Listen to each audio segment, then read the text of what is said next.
আসসালামু আলাইকুম। সংযুক্ত আরব আমিরাতে বসবাসরত আমার বাংলাদেশি ভাই বোনদের একটা মেসেজ দিতে চাই। রিসেন্টলি আমি একটা ভিডিও আপলোড করেছিলাম কর্পোরেট ট্যাক্স রেজিস্ট্রেশনের ব্যাপারে। তো অনেকে আমাকে মেসেজ করেছেন প্লাস কল দিয়ে জিজ্ঞাসা করতেছেন যে অনেকে বলতেছেন সেপ্টেম্বরের মধ্যেই কর্পোরেট ট্যাক্স সাবমিশন করতে হবে। তো অনেকে এই ব্যাপারে কনফিউশন, তো আমি এই জিনিসটাকে খোলাসা করে বলে, কারণ অনেকে হয়তো সঠিক ইনফরমেশনটা পাইতেছেন না। দেখুন, ওখানে হচ্ছে যে অনেকে শুনতেছেন যে সেপ্টেম্বরের মধ্যেই কর্পোরেট ট্যাক্স সাবমিট করতে হবে। ওটার মানে হচ্ছে যখন আমরা কর্পোরেট ট্যাক্স রেজিস্ট্রেশন করি, তো রেজিস্ট্রেশন করার সময় ওখানে আমরা অপশন আছে যে ফাইন্যান্সিয়াল ইয়ার।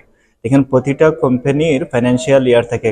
কারো থাকে জানুয়ারি থেকে ডিসেম্বর, কারো থাকে ফেব্রুয়ারি থেকে জানুয়ারি, কারো থাকে মার্চ থেকে ফেব্রুয়ারি, লাইক এক বছরের হিসাব।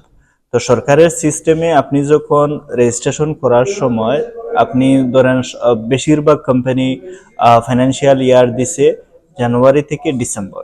তো আপনি যখন জানুয়ারি থেকে ডিসেম্বর আপনার ফাইন্যান্সিয়াল ইয়ারের ডেট দিছেন, তখন আপনার ওই ডিসেম্বর এক বছর পুরা হওয়ার দিন থেকে 9 মাস আপনাকে সময় মিলে।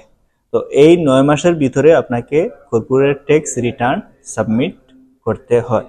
তো এখানে দেখা গেছে যে মেজরিটি কোম্পানি কর্পোরেট ট্যাক্স যখন রেজিস্ট্রেশন করেছেন তখন ফাইন্যান্সিয়াল ইয়ার জানুয়ারি থেকে ডিসেম্বর দিয়েছেন। তো যার ফলে এখন বেশিরভাগ কোম্পানির কর্পোরেট ট্যাক্স ফাইলের সময় সেপ্টেম্বরের 30 তারিখের আগে করতে হবে। তো এই ব্যাপারে আমি আপনাদেরকে খুলাসা করে বলছি। তো আপনারা সবাই আপনাদের যদি অলরেডি কর্পোরেট ট্যাক্স রেজিস্ট্রেশন করে থাকেন, তাহলে আপনাদের রেজিস্ট্রেশনে ফাইন্যান্সিয়াল ইয়ারটা ক্লিয়ারলি মেনশন করা আছে কখন আপনাদের ডেডলাইন কর্পোরেট ট্যাক্স ফাইল করবে। তো আপনি যদি আপনার কোম্পানির কর্পোরেট ট্যাক্স সাবমিশন করতে চাইতেছেন, আপনি আমাদের নাম্বারে যোগাযোগ করতে পারেন অথবা আমাদের অফিস ভিজিট করতে পারেন। ইনশাআল্লাহ আমাদের অ্যাকাউন্টেন্ট এক্সপার্ট ওই ব্যাপারে আপনাকে 100% সহযোগিতা করবে। Thank you.